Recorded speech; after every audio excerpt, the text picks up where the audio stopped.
is there one starting point?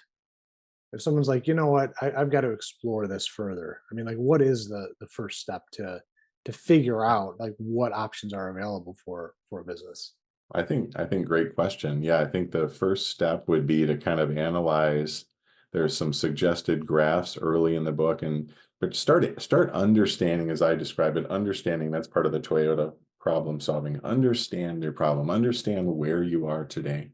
How much total are you spending for healthcare?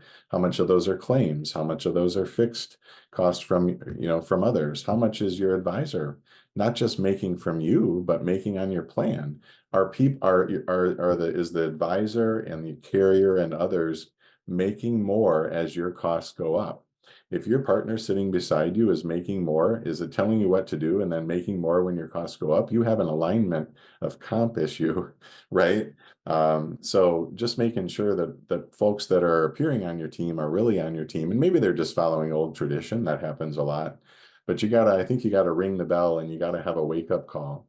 And you gotta say, here's where we currently are. And then you can compare that to some standards, such as per employee per year is one standard. How much are we spending on healthcare per employee per year on the plan? And is that 15,000? I've seen one as high as 40,000, which is astronomical. And this entity was a private school, and they were like, we can't afford teachers and da da da. And I'm like, well, no wonder you can't you can't give raises. And you look at two success stories on the western side of Wisconsin, Rice Lake Schools and Chippewa Falls.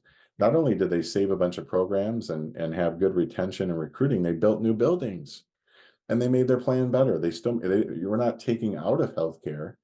We're just taking the waste out. We're keeping all the good stuff and making it better. So there are really cool stories that it can impact the overall business, not just the healthcare slice, if you will.